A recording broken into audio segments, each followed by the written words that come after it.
Next topic है distinction between India and British model, Indian and British models. मतलब Indian model of government और British model of government में क्या क्या distinctions हैं। पहला है इंडियन मॉडल ऑफ गवर्नमेंट। इसमें क्या है, देखो, republican system with an indirectly elected president as head of the state.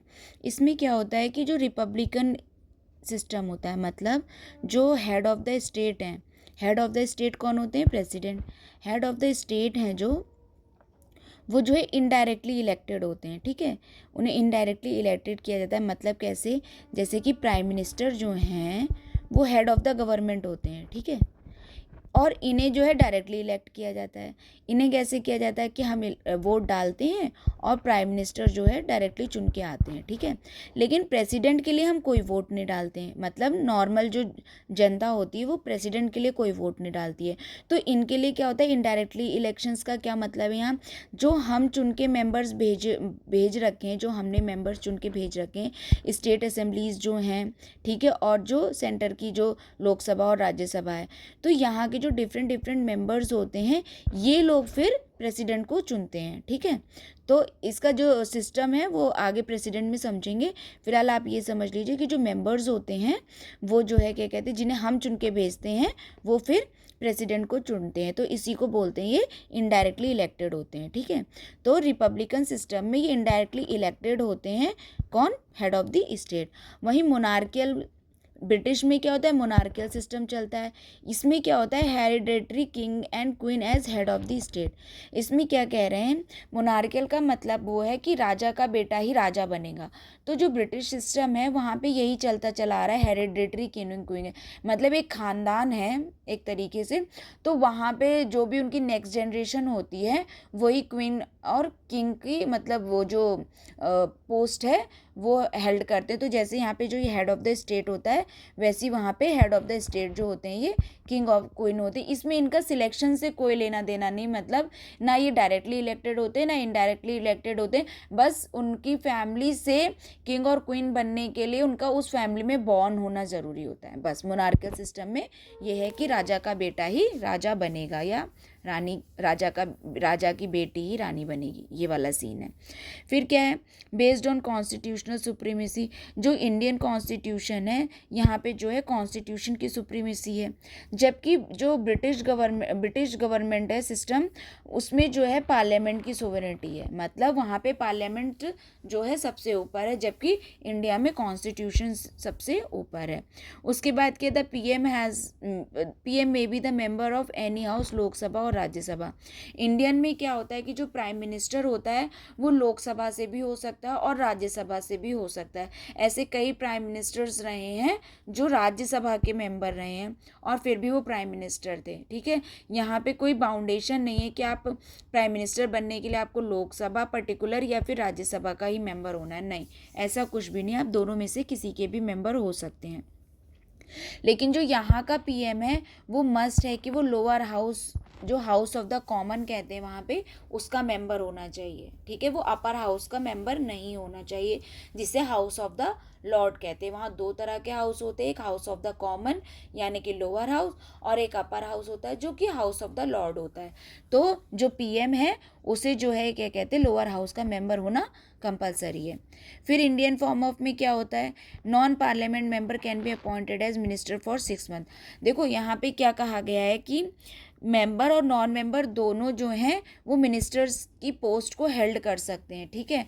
वो कैसे कि मतलब कि जो नॉन मेंबर्स हैं, मतलब जो कि अभी इलेक्ट होकर नहीं आए हैं, ठीक है, वो भी मिनिस्टर बन सकते हैं वो, लेकिन ज़्यादा से ज़्यादा 6 मंथ के लिए बन सकते हैं।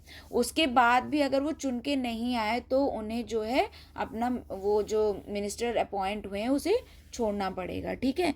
और यहाँ पे क्या है, ministers are usually member of parliament only, मतलब यहाँ पहले आप जो है इलेक्ट होएंगे और उसके बाद जो है आपको मिनिस्टर की पोजीशन मिलेगी। यहाँ पे पहले आपका इलेक्टेड होना ज़रूरी है, मतलब एज अ मेंबर आप पार्लियामेंट के होने ज़रूरी हैं, तभी आप मिनिस्टर की पोस्ट को हेल्ड कर सकते हैं, अदरवाइज़ नहीं। जबकि इंडियन फॉर्म ऑफ गवर्नमेंट में ऐसा कंपलसरी नहीं है। कोई जो नॉर्मल है वो क्या कहते हैं, मतलब कोई भी जो पर्सन है वो जो है मिनिस्टर की पोस्ट हेल्ड कर सकता है, अगर वो इलेक्टेड नहीं है या फिर मेंबर नहीं है किसी भी लोकसभा या राज्यसभा का, उसके लिए क्या कहते हैं, तो यहाँ पे जो है क्या कहते हैं, जो मिनिस्टर होते हैं वो मेंबर होने ज़रूरी नहीं है यहाँ, और यहाँ पे होने ज़रूरी है। देखो इसका कहने का मतलब ये है, यहाँ पे जो कह रहे हैं कि जो मेंबर नहीं होना और होने का मतलब क्या है। देखो यहाँ पे क्या, जैसे कि जब इंदिरा गांधी की डेथ हुई थी, श्रीमती इंदिरा गांधी जो हमारी प्राइम मिनिस्टर थी, तो उस टाइम पे क्या हुआ था कि ना राजीव गांधी जो है फिर प्राइम मिनिस्टर नेक्स्ट बने थे, तो उस टाइम पे वो मेंबर नहीं थे, ठीक है, वो इलेक्ट कर लिए गए थे एज अ प्राइम मिनिस्टर सबके कंसेंसस से, मतलब सबने कहा कि ये प्राइम मिनिस्टर बनेंगे, वो अगले दावेदार थे, वो प्राइम मिनिस्टर बन गए। फिर उसके बाद क्या हुआ, उनके पास 6 मंथ का टाइम होता है, 6 मंथ पीरियड का टाइम होता है, उसमें जो है उन्हें या तो इलेक्ट होकर आना है, ठीक है, उसका मतलब मेंबर बनना है। अब वो चाहे इलेक्टेड बने या नॉमिनेटेड बने। अब इलेक्टेड बनना थोड़ा मुश्किल हो जाता है क्योंकि भैया उसके लिए पूरा आपको प्रॉपर इलेक्शंस वगैरह करवाने पड़ेंगे।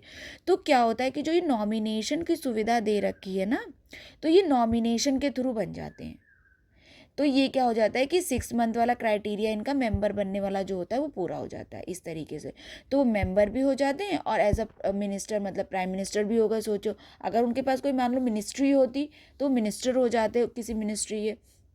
तो इस तरीके से होता है इलेक्टेड और नॉन इलेक्टेड वाला, मतलब मेंबर होना कि नॉन मेंबरशिप है कि मेंबरशिप है।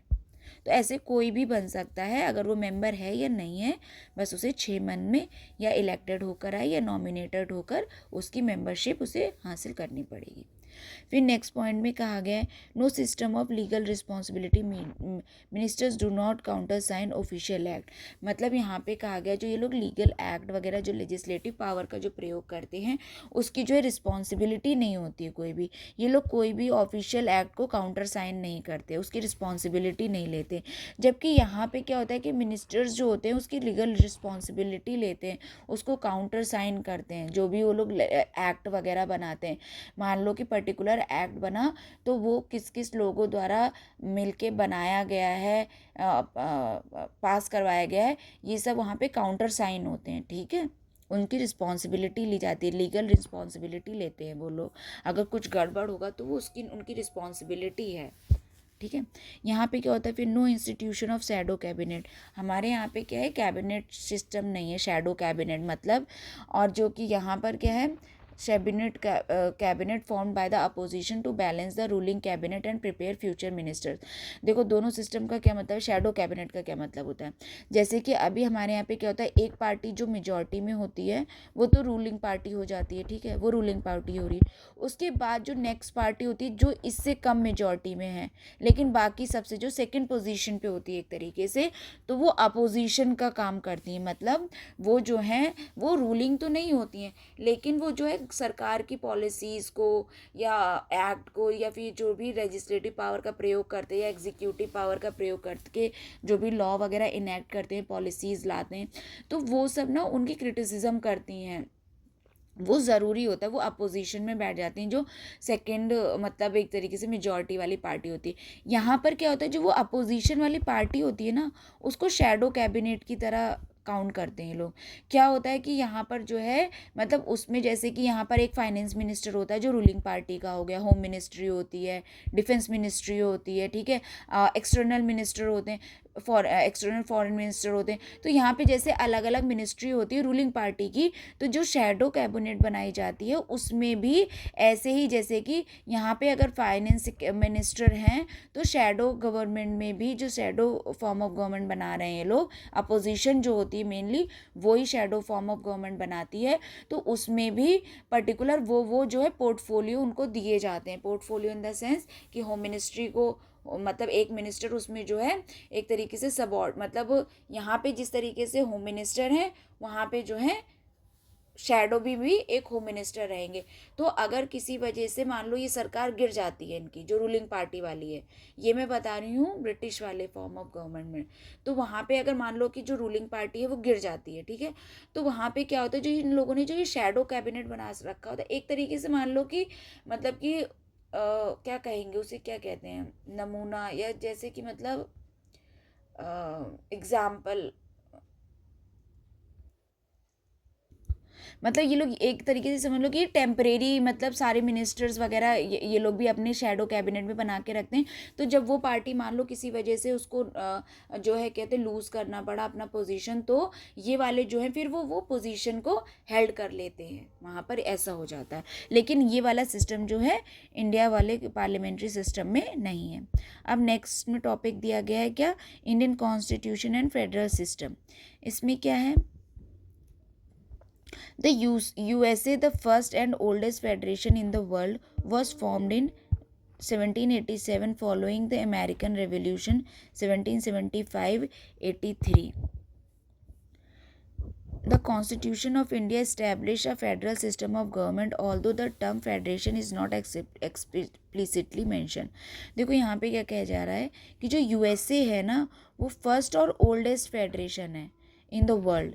ये सबसे पहली जो है फेडरेशन थी और सबसे ओल्डेस्ट भी है, ठीक है। ये कब फॉर्म हुई थी 1787 में, जब अमेरिकन रिवॉल्यूशन हुआ था 1775-83 में। उसके बाद 1787 में इसका फॉर्मेशन हुआ। जो इंडियन कॉन्स्टिट्यूशन है, establish a federal system of government, although the term federation is not explicitly mention. यहाँ पे जो इंडियन सिस्टम ऑफ गवर्नमेंट है, यहाँ पर भी जो है फेडरल सिस्टम का कॉन्सेप्ट है, ऑल्दो जो कि मतलब एग्जैक्टली जैसे यूएसए वगैरह में वहाँ की तरह बिल्कुल कॉपी कैट नहीं है, लेकिन हाँ यहाँ पर भी फेडरल जो है प्रोविजंस रखे गए हैं। लेकिन फेडरेशन जो शब्द है उसे कहीं पर भी हमारे कॉन्स्टिट्यूशन में मेंशन नहीं किया गया है। Unlike the USA, Indian federation did not arise from the agreements among the state, it is modelled after the Canadian system. हमारे यहाँ पे जो है कैनेडियन सिस्टम ऑफ फेडरेशन जो है उसका एक तरीके से फॉलो किया जाता है। यूएसए वाला जो फेडरेशन है हम उसको फॉलो नहीं कर सकते, करते हैं। यूएसए वाला फेडरेशन में क्या है, यहाँ पे क्या था कि ना बहुत सारी स्टेट्स है, ठीक है, अलग अलग। फिर इन लोगों ने सोचा कि एक मजबूत स्टेट बनाते हैं, तो ये सब कंबाइन होकर आए और इन्होंने जो है यूएसए बना दिया, ठीक है। यूएसए का फॉर्मेशन इस तरीके से हुआ है। जबकि इंडिया जो है यहाँ पे क्या हुआ, पहले जो है कंट्री बनी है, पहले इंडिया है, ठीक है। उसके बाद जो है स्टेट्स का डिवीजन हुआ है, इसमें से निकले हैं स्टेट्स, ठीक है। और यूएसए में क्या है, यूएसए में क्या है, सारे स्टेट्स ने मिलकर एक कंट्री का निर्माण किया है। तो वहाँ का जो फेडरेशन है इसीलिए बोला जाता है बहुत स्ट्रांग है, क्योंकि वो सब मिलकर आए हैं, बनाया है उन्होंने। और हमारे यहाँ पे क्या है, सेंटर से सारी स्टेट्स निकले हैं। तो ये बाहर की तरफ है और ये अंदर की तरफ है। मतलब यूएसए वाला जो है, अगर वो मान लो कि ऐसे ऐसे है, तो इसमें क्या हुआ है, ये अंदर की तरफ आके सब लोग बने हैं। और इंडिया वाला अगर मान लो तो ये सब बाद में, मतलब बाहर अकॉर्डिंग टू द कन्वीनियंट जो है स्टेट्स का निर्माण किया गया है। तो हमारे यहाँ पे कनाडा वाला सिस्टम यूज़ होता है, ना कि यूएसए। कनाडा में भी इसी तरीके का सिस्टम है। Indian federalism is not the result of agreement among the federation unit. मतलब वही कहा जा रहा है, फेडरेटिंग यूनिट के अमंग में कोई एग्रीमेंट करके जो है इंडियन फेडरलिज्म नहीं फॉर्म हुआ है, जैसे कि यूएसए में है। फेडरल स्ट्रक्चर क्या है, India is described as a union of states, article 1, reflecting its socio culture diversity and large size. यहाँ पे क्या कहा जा रहा है कि जो इंडिया है वो डिस्क्राइब करता है एज यूनियन ऑफ स्टेट। हमारे आर्टिकल 1 में फेडरेशन शब्द कहीं नहीं लिखा गया है, उसमें लिखा गया है यूनियन ऑफ स्टेट्स, ठीक है। Reflecting is socio culture diversity and large size, जो क्या रिफ्लेक्ट करता है कि हमारे यहाँ पे सोशियो कल्चर डाइवर्सिटी है और हमारे यहाँ पे जो है बहुत, मतलब एक तो कल्चर डाइवर्सिटी है और एक तरीके से बहुत बड़े लेवल पे है। हर जगह पे सोशियो कल्चर सोसाइटी डाइवर्सिटी देखने को मिलती है। फिर क्या है, this structure allows for a quasi federal system and accommodates regional autonomy while maintaining a strong central authority. तो हमारे यहाँ पे जो है, मतलब इसको फुली फेडरेशन नहीं कहेंगे, फेडरल सिस्टम ऑफ गवर्नमेंट नहीं कहेंगे, और ना ही ये हमारे यहाँ पे यूनिटरी फॉर्म ऑफ गवर्नमेंट है फुली। हमारे यहाँ पे क्या है, क्वाजी फेडरल है, ठीक है। क्वाजी फेडरल सिस्टम है, मतलब कि एक तरीके से उसमें जो है स्टेट्स को जो है क्या कहते हैं ऑटोनॉमी दे रखी है, जहाँ उन्हें ऑटोनॉमी मिलनी चाहिए जिस स्फेयर में, वहाँ पे उन्हें पूरी ऑटोनॉमी दे रखी है। और जहाँ पे लगता है कि सेंटर मतलब यूनिटरी होना चाहिए, सेंट्रल अथॉरिटी ज़्यादा होना चाहिए, ओवर राइडिंग पावर होनी चाहिए सेंटर के पास, तो वहाँ पे जो है सेंट्रल पावर्स जो है वो सेंटर को ज़्यादा दे रखी हैं। तो इस तरीके से कह सकते हैं ये ब्लेंडिंग है फेडरेशन और यूनिटरी सिस्टम का, तो इसीलिए इसे क्वाजी फेडरल कहा जाता है। क्वाजी फेडरल का मतलब क्या हुआ? The federalism in India represent a compromise between the following two conflicting consideration: normal division of power under which state enjoys autonomy within their spheres, and need for national integrity and a strong union government under exceptional circumstances। वही बात कि मतलब हमारे यहाँ पे क्या है, compromise करा गया टू कॉन्फ्लिक्टिंग कॉन्सिडरेशन में। इसमें क्या है, नॉर्मल डिवीजन ऑफ पावर जो है उसमें क्या है, स्टेट इंजॉय करता है फुली ऑटोनॉमी, उसके पास पूरी अपनी मर्जी है, वो अपने स्टेट से रिलेटेड मैटर्स में पूरी ऑटोनॉमी चलाते हैं। लेकिन जहाँ पर लगता है कि यूनियन को स्ट्रांग होना चाहिए, कुछ एक्सेप्शनल सर्कमस्टेंसेस ऐसे होते हैं, या इंटरनेशनल लेवल पे कुछ ऐसी पावर्स दी गई हैं जहाँ पे मतलब यूनिटरी जो है यूनियन गवर्नमेंट का स्ट्रांग होना ज़रूरी है, तो वहाँ पे यूनियन गवर्नमेंट को यानी कि सेंट्रल गवर्नमेंट को स्ट्रांग रखा गया है। सुप्रीम कोर्ट रूलिंग क्या है? द एसआर बोमई केस में कहा गया है, जो 1994 में आया था, affirmed federalism is a basic structure. State possesses supreme authority within their spheres, recognizing practical reality। जो एसआर बोमई केस था 1994 का, उसमें कहा गया है जो फेडरलिज्म है वो बेसिक स्ट्रक्चर है, ठीक है, बेसिक स्ट्रक्चर का पार्ट है। मतलब आप इस वाले जो प्रोविज़न है जो कॉन्स्टिट्यूशन में दिया हुआ है, आप इसे अमेंड करके यूनिटरी नहीं कर सकते, या आप इसे किसी और फॉर्म में नहीं ला सकते। जो फेडरल स्ट्रक्चर्स दिए गए हैं या जो फेडरल पावर दी गई हैं उनको जो है स्टेट पजेस कर सकता है, उस पर जो है सुप्रीम अथॉरिटी है स्टेट्स की विद इन देयर स्पेयर्स, और ये जो है वो अपनी प्रैक्टिकल रियलिटीज़ में इसको इम्प्लीमेंट कर सकते हैं। वहाँ पे फिर उन पर कोई रोक टोक नहीं है जहाँ पर उनको पावर दी गई हैं, और जहाँ पे लगता है कि यूनिटरी पावर होनी चाहिए वहाँ यूनिटरी रखा गया है, सेंट्रलाइज्ड। फिर क्या कहते हैं, नेक्स्ट टॉपिक क्या है, political scientist and their descriptions of Indian federation. कुछ ऐसे साइंटिस्ट हैं जिन्होंने जो है इंडियन फेडरेशन की अलग अलग डेफिनेशन दी है। तो उसमें से क्या है, जैसे एक थे पॉल एप्लेबई या एप्लीबई, जो भी इसका प्रोनाउंसिएशन होता है, उसमें क्या है कि describe the Indian system as extremely federal. इन्होंने क्या कहा गया है, इनके हिसाब से जो इंडियन सिस्टम है वो एक्सट्रीमली फेडरल सिस्टम है। फिर मॉरिस जोन्स थे एक और, इन्होंने क्या कहा है, इन्होंने कहा है bargaining federalism indicating negotiation among different levels of government. इन्होंने कहा कि जो इंडियन सिस्टम ऑफ गवर्नमेंट है ये रेफ़र करता है as bargaining federalism indicating negotiations among different levels of government. मतलब डिफरेंट लेवल्स ऑफ जो गवर्नमेंट हैं उनमें आपस में नेगोशिएशन करके ये बने हुए हैं, ठीक है। फिर आइवर जेनिंग्स ने क्या कहा है, characterizes is it as a federation with strong centralizing tendency, nothing that the Indian constitution has unique safeguards to enforce national unity and growth। इनके कहने का ये नोटिंग लिखा हुआ है, अच्छा, इनके कहने का मतलब था, आइवर जेनिंग्स के कहने का मतलब ये था कि जो इंडियन सिस्टम ऑफ फेडरेशन है इसमें जो सेंटर है उसे स्ट्रॉन्ग रखा गया है। और इसमें नोट करने वाली बात ये है कि इंडियन कॉन्स्टिट्यूशन को जो है एक तरीके से यूनिक सेफगार्ड्स प्रोवाइड किए गए हैं ताकि नेशनल यूनिटी और इंटीग्रिटी या ग्रोथ पे जो है इफ़ेक्ट ना हो। तो स्ट्रॉन्ग सेंट्रलाइजिंग जो टेंडेंसी है वो इसीलिए इन्हें प्रोवाइड की गई है। फेडरेशन तो है, फेडरेशन वाली ऑटोनॉमी तो इन्हें है, लेकिन इन्हें सेंट्रल को जो है थोड़ा स्ट्रॉन्ग बनाया गया है ताकि यूनिटी और इंटीग्रिटी मेंटेन रहे। फिर एक थे अलेक्जेंड्रोविच, इन्होंने कहा है कि states that India is a case sui generis emphasising a unique character. इनके हिसाब से क्या है, मतलब कि जो स्टेट है इंडिया की ये डिफरेंट टाइम पे डिफरेंट तरीके से बिहेव करती है, ठीक है। इसका ये यूनिक कैरेक्टर है। मतलब जब यूनिटरी होना है तो ये यूनिटरी फॉर्म ऑफ गवर्नमेंट मतलब जो है ओवर राइडिंग पावर आ जाती है, और जहाँ पे फेडरेशन का होना चाहिए तो वहाँ पे फेडरलिज्म को वो ऑटोनॉमी मिली हुई है अपने अपने स्फीयर में।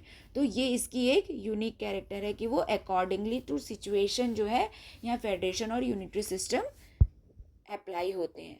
फिर ग्रैनविल ऑस्टिन ने क्या कहा है, calls Indian federalism as cooperative federalism, describe it as a new kind of federalism tailor to meet India's specific need.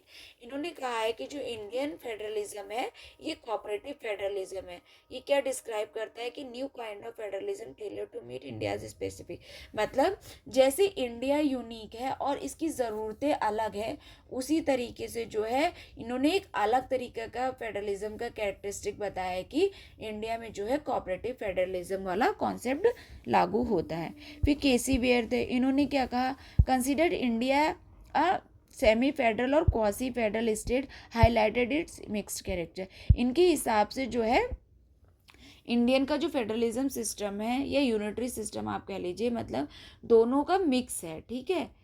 यहाँ पे ब्लेंडिंग हो रखी है, यूनिटरी मतलब यहाँ पे सेमी फेडरल या इसको क्वाजी फेडरल, इसीलिए इन्होंने इंडिकेट किया है। फिर के संथानम ने क्या कहा है, इन्होंने कहा है कि unitary bias of the system due to central financial dominance. इन्होंने कहा कि ना यहाँ पे क्या है, यूनिटरी भेदभाव किया गया है, मतलब सेंट्रल को ज़्यादा पावर दी गई है, सेंट्रल के पास ओवर राइडिंग पावर है। क्यों? क्योंकि उसके पास जो है फाइनेंशियल डोमिनेंस है, मतलब क्योंकि फाइनेंशियल जो पावर है उसकी ज़्यादा है सेंट्रल की, इसलिए जो है बाकी सारी पावर या उस भी उसके पास ज़्यादा है।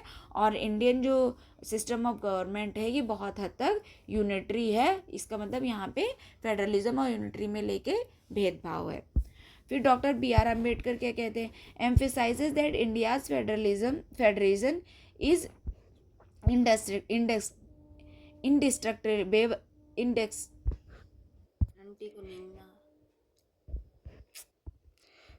Indestructible and not found by agreement among state. मतलब जो बी आर अम्बेडकर थे उनका कहना था कि जो इंडियन फेडरेशन है वो इंडिस्ट्रक्टिबल है, मतलब कि वो थोड़ा एग्रीमेंट से नहीं बना, जैसे यूएसए का है, वहाँ पे सारे स्टेट्स ने लाके एक एग्रीमेंट किया और एक कंट्री का निर्माण कर दिया, इसलिए वहाँ को फेडरेशन जो है अलग टाइप का है। लेकिन इंडिया में क्या है, ऐसा नहीं है कि कल को चाहे जो इंडिया है मान लो ये, ठीक है, और इसमें से कोई स्टेट है, कोई भी स्टेट XYZ जो है वो मान लो कि निकल के बाहर होना चाहती है कि हम अपना मतलब सेपरेट कंट्री बना लेंगे, तो आपको ये अलाउड नहीं है। आप फेडरेशन की तरह काम करते हो, आपको ऑटोनॉमी दी गई है अपने स्फीयर में, मगर इसका मतलब ये नहीं कि आप जो है इंडिया जो यूनियन है उसमें से आप अलग हो जाओगे, तो ये आपको अलाउड नहीं। जबकि वहाँ पे अमेरिका में अगर सब लोग ऐसा चाहें तो वो लोग फिर से अलग हो सकते हैं, मगर ये बहुत मुश्किल है हालांकि, लेकिन वहाँ पे ये वाला कॉन्सेप्ट है। तो यहाँ पे हमारा जो है इंडिस्ट्रक्टिबल है, ठीक है, federation system. The Indian Constitution is a federal constitution with dual polity. Both the union and the states derive their authority from the constitution.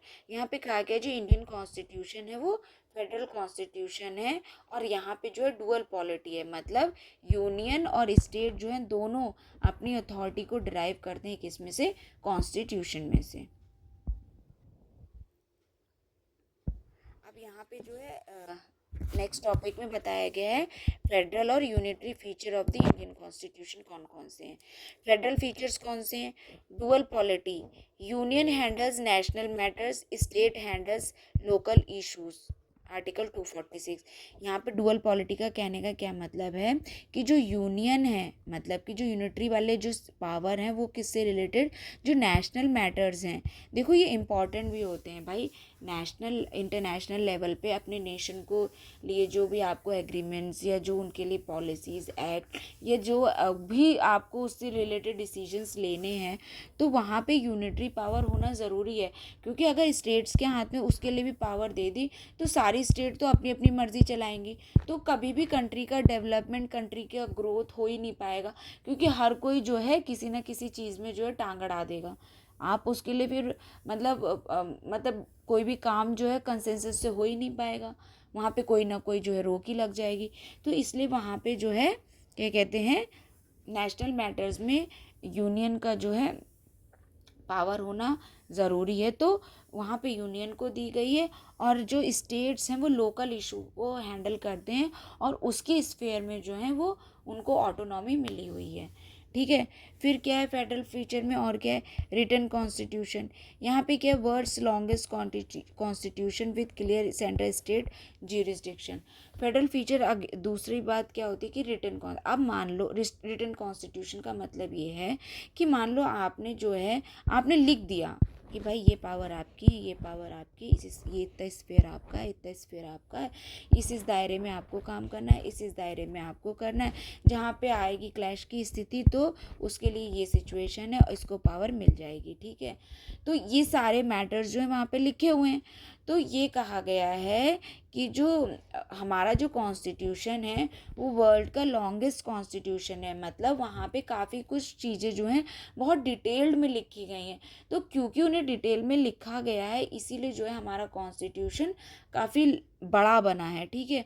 तो उसमें क्यों बड़ा हुआ है, क्योंकि उसमें सेंटर और स्टेट की जो पावर है ज्यूरिसडिक्शन की उन्हें जो है सेपरेटली जो है क्या कहते हैं एक तरीके से डिस्क्राइब किया गया, और डिस्क्राइब करने में जो है उसकी जो है लेंथ बढ़ गई है।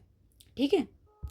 फिर नेक्स्ट में क्या दिया गया है कि division of power, centre and states legislate on concurrent subject but centre prevails in conflict. इसमें क्या कहा गया है कि डिवीजन ऑफ पावर बहुत अच्छे से कर रखा है। जो शेड्यूल 7 है, ठीक है, उसमें जो है अलग अलग जो है सबके सेंट्रल लिस्ट अलग है, स्टेट लिस्ट अलग है और कॉन्करेंट लिस्ट अलग है।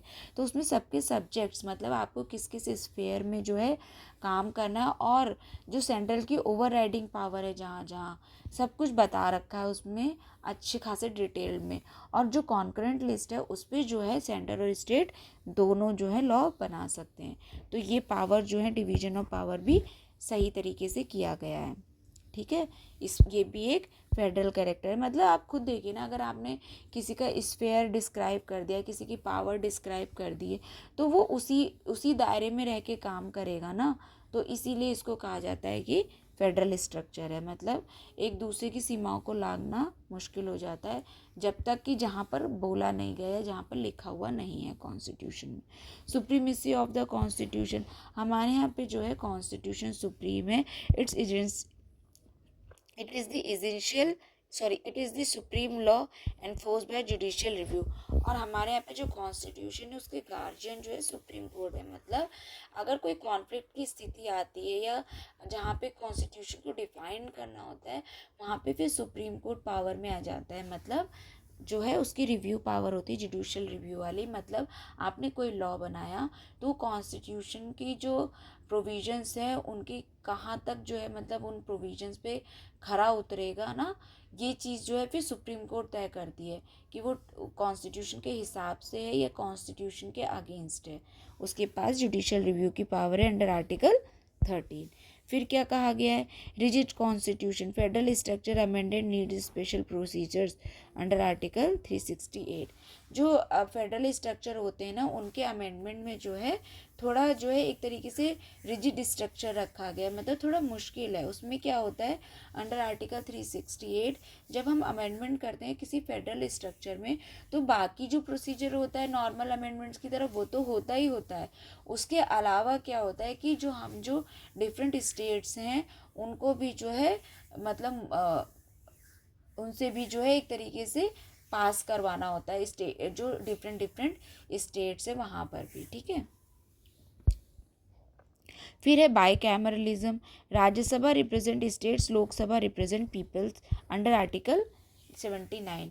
यहाँ पे क्या कहा गया है कि बाईकैमरलिज्म का प्रोसीजर है मतलब कि बाईकैमरलिज्म का प्रोविजन है। मतलब राज्यसभा और लोकसभा दो अलग अलग सदन है, द्विसदनीय है हमारी सिस्टम ऑफ गवर्नमेंट, जिसमें जो राज्यसभा है वो स्टेट्स को रिप्रेजेंट करती है। क्यों? क्योंकि जो राज्यसभा के मेंबर हैं वो जो हमने स्टेट्स में जो लेजिस्लेटिव असेंबली और काउंसिल में जो मेंबर बैठे हुए हैं उन्हें वो लोग चुनते हैं। तो जो वहाँ के जो मेंबर होते हैं ना उन्हें तो हम चुन के भेजते हैं जो स्टेट लेवल पे होते हैं। उसके बाद जो है राज्यसभा के जो मेंबर्स होते हैं उनको फिर वो डिफरेंट डिफरेंट स्टेट्स वाले चुनते हैं।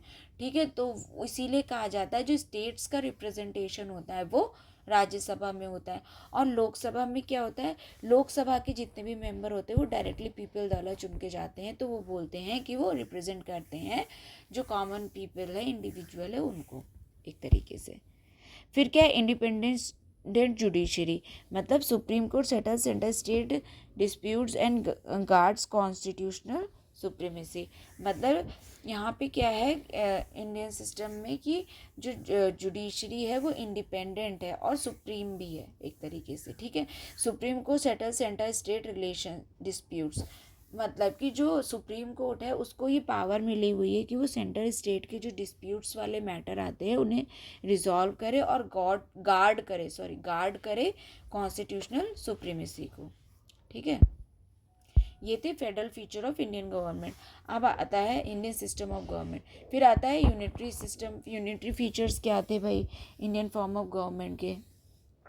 तो स्ट्रॉन्ग सेंटर जो दे रखा है, सबसे पहला वाला तो यूनिटरी फीचर यही होता है कि स्ट्रॉन्ग जो है सेंटर जो है बहुत स्ट्रॉन्ग होता है। इसमें क्या कहा गया है कि जो union has more important subjects like article 248 249 and over riding power on the concurrent list. मतलब यूनियन को जो है जो ज़्यादा इम्पॉर्टेंट सब्जेक्ट्स हैं वो जो है प्रोवाइड किए गए हैं। ठीक है, वो उनके दायरे में हैं, जो कि अंडर जैसे कि अंडर आर्टिकल 248 जो डिस्क्राइब किया गया है 249 and over riding power on the concurrent list. मतलब जो कॉन्करेंट लिस्ट है जहाँ पर दोनों मतलब दोनों का अधिकार है, दोनों का लॉ बनाने का अधिकार है, उन सब्जेक्ट्स पे रेगुलेशंस करने का अधिकार है, तो वहाँ पे जो है क्या कहते हैं सेंटर को जो है ओवर राइडिंग पावर दी गई है। एक तरीके से सेंटर के पास समझ लो मोर अथॉरिटी है या फिर सेंटर थोड़ा ज़्यादा स्ट्रॉन्ग है।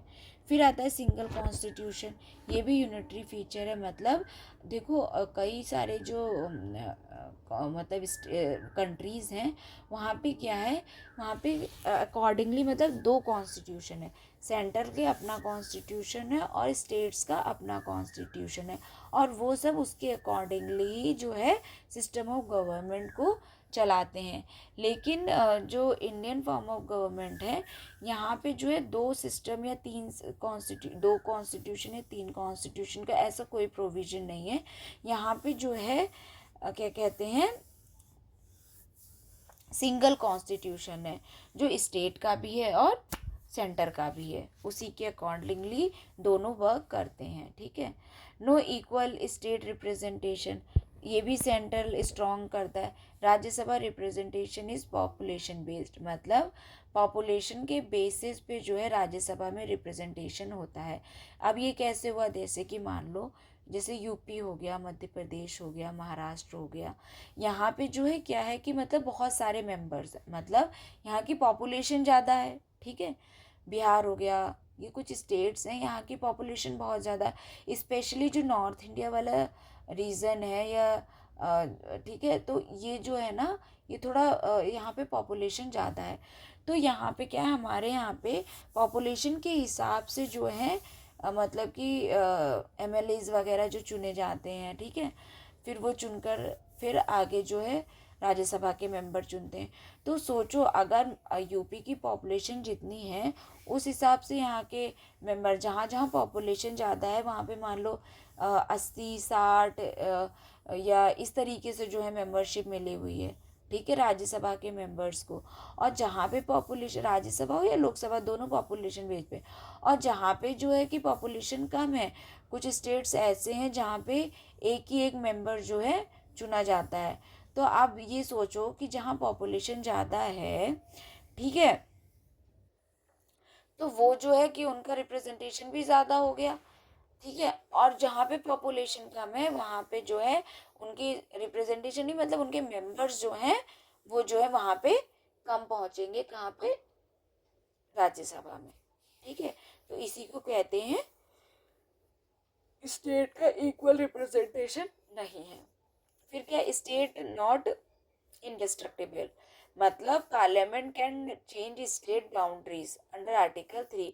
मतलब पार्लियामेंट के ये पास पावर है अंडर आर्टिकल 3 कि वो जो है स्टेट्स की बाउंड्री चेंज कर सकता है, किसी दो स्टेट्स को आपस में मिला सकता है, किसी एक स्टेट का डिवीजन दो में कर सकता है। ये सारे टेरिटोरियल पावर जो है बाउंड्री सेटल करने का हमारे खुद मतलब कंट्रीज़ में, विद इन कंट्रीज़, ये जो है सेंट्रल को दी गई हैं। स्टेट के पास ऐसी कोई पावर नहीं है कि मतलब वो जो है खुद या तो सेपरेट हो जाए यूनियन में से या अपनी बाउंड्रीज में कुछ चेंजेस कर सके। तो इसके लिए जो है सारी होलसोल अथॉरिटी जो है वो पार्लियामेंट है, और पार्लियामेंट में बहुत हद तक जो है सेंट्रल का रोल होता है। फिर क्या, फ्लेक्सिबल कॉन्स्टिट्यूशन, अगर कॉन्स्टिट्यूशन बहुत रिजिड होता है, मतलब वहाँ पे जो है क्या कहते हैं, मतलब कि एक तरीके से पावर का जो डिवीजन हो रखा है वो जो है मतलब स्ट्रिक्टली एक तरीके से डिमार्केट कर दिया गया है कि आपका ये दायरा है, स्पेयर्स जो है बांट दिए गए हैं। तो फिर स्ट्रिक्टली जो है उन लोगों को जो है वो चीज़ फॉलो करनी पड़ेगी, ठीक है। और अगर मतलब अगर आप सोचो कि पावर का डिवीजन जो है, मतलब अगर फ्लेक्सिबिलिटी नहीं होगी तो अमेंडमेंट नहीं हो पाएंगे, और जब अमेंडमेंट नहीं होंगे तो मतलब कि कुछ चेंजेस ही नहीं हो पाएंगे, और जब चेंजेस ही नहीं हो पाएंगे तो जो अपना दायरा है वो फिक्स है, आप समय के साथ उसको चेंज नहीं कर सकते, आपके स्फेयर्स फिक्स हैं, आपको उसी में रह के ही काम करना पड़ेगा। ये सिंपल सी बात है ना, जैसे आपकी कोई बाउंड्री सेट कर दे कि भैया इतने एरिया में ही आपको पर्टिकुलर काम करना है या पर्टिकुलर अपने चीज़ें करनी है, तो उस हिसाब से क्या होगा कि आपके ऊपर फिर बाउंडेशन लग जाएगी कि आपको उतने ही एरिया के आपकी लिमिट हो जाएगी। लेकिन अगर सोचो कि फ्लेक्सिबिलिटी है तो आप लिमिट को इधर उधर सेट भी कर सकते हैं।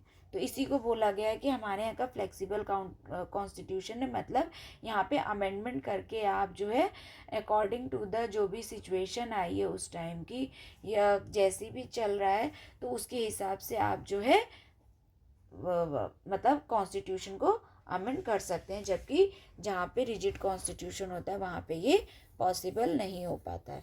फिर इमरजेंसी प्रोविज़न है, इमरजेंसी प्रोविज़न, ये सारी चीज़ें जो हैं हम जैसे जैसे ना पॉलिटी की सीरीज़ कवर करते जाएंगे ये सारी चीज़ें आपको और ज़्यादा क्लियर होती जाएंगी।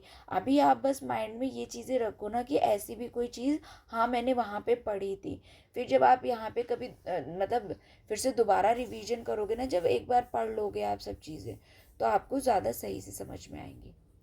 फिर इमरजेंसी प्रोविजन में क्या कहा गया है कि सेंटर के पास जो है पूरा कंप्लीट कंट्रोल आ जाता है ड्यूरिंग इमरजेंसी, जो कि उस टाइम की नीड होती है, ठीक है। ऐसा कौन से आर्टिकल्स में डिस्क्राइब किया गया है, आर्टिकल 352, 356 और आर्टिकल 360, ठीक है। तो इस टाइम पे जो है सेंटर स्ट्रांग हो जाता है, तो ये भी एक यूनिटरी फीचर है क्या, इमरजेंसी प्रोविजन। फिर सिंगल सिटीजनशिप है, हमारे यहाँ पे सारे नेशन वाइड जो है इक्वल राइट्स दिए गए हैं सबको अंडर आर्टिकल 5 से 11। मतलब यहाँ पे कोई जो है किसी के पास डुअल सिटीजनशिप का कॉन्सेप्ट नहीं है, हमारे यहाँ पे सिंगल सिटीजनशिप का कॉन्सेप्ट है। फिर है इंटीग्रेटेड जुडिशरी, मतलब हमारे यहाँ पे सेंट्रल के लॉ इम्प्लीमेंट करने के लिए मतलब अलग से सेंट्रल सुप्रीम कोर्ट हो, और जो स्टेट का जो लॉ इम्प्लीमेंट करने या कॉन्स्टिट्यूशनल का ऊपर जो मतलब जुडिशियल रिव्यू वगैरह करना है, तो उसके लिए जो है इनके अलग कोर्ट्स हैं, तो मतलब स्टेट के अपने कोर्ट हैं। तो मतलब हमारे यहाँ पे ऐसा बिल्कुल नहीं है, मतलब या फिर जहाँ पे स्ट्रॉन्ग सेंटर होता है या यूनिटरी जो सिस्टम ऑफ गवर्नमेंट होता है वहाँ पे ऐसा नहीं होता है कि भाई अपने स्टेट्स के लिए उनके लिए अलग सुप्रीम कोर्ट हो और सेंटर के लिए मैटर सॉल्व करने के लिए सेंटर के सामने जो दिक्कतें आई हैं उसके लिए अलग हो, ठीक है। यहाँ पे हमारे यहाँ पे इंटीग्रेटेड जुडिशरी है, मतलब पहले सुप्रीम कोर्ट है, फिर हाई कोर्ट है, फिर डिस्ट्रिक्ट कोर्ट्स हैं, लोकल कोर्ट्स हैं, इस तरीके से जो है एक तरीके से हायरार्की बनी हुई है।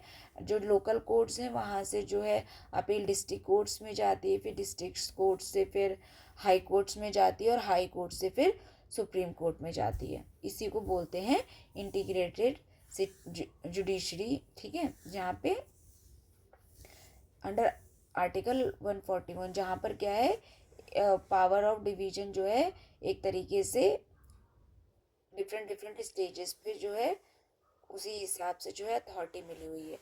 फिर क्या है नेक्स्ट में, क्या है, ऑल इंडिया सर्विसेज जो है इनको भी जो है सेंट्रल कंट्रोल करता है, जैसे कि आईएएस, आईपीएस और आईएफएस। ये यहाँ पे प्रोविजन दिए गए हैं आर्टिकल 312 में।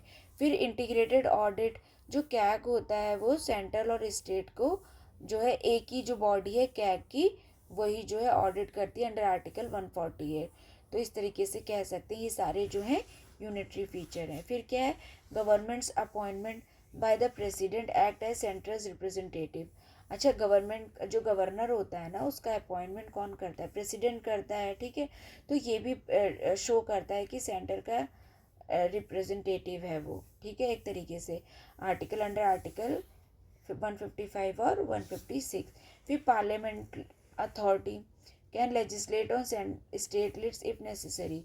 मतलब पार्लियामेंट को ये अथॉरिटी दी गई है अंडर आर्टिकल 249 की, जो पार्लियामेंट है वो लेजिस्लेट कर सकती है स्टेट लिस्ट पर जब कुछ सर्कमस्टांसेस ऐसे आते हैं या कुछ ऐसी नेसेसरी कंडीशंस डेवलप हो जाती हैं, तो जो है पार्लियामेंट जो है लेजिस्लेट कर सकती है ऑन स्टेट लिस्ट, लेकिन वो एक्सेप्शनल कंडीशंस होती हैं।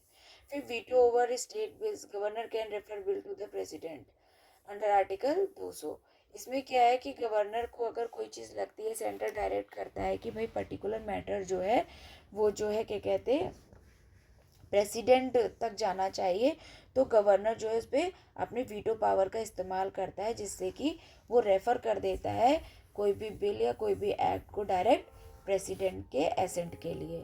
फिर प्रेसिडेंट उसको चूज करता है कि उसका आगे क्या करना है। तो ये थे फेडरल फीचर्स और यूनिटरी फीचर्स। चलिए अब हम नेक्स्ट टॉपिक करेंगे। नेक्स्ट वीडियो में आएगा comparison of Indian constitution with the world. Thank you.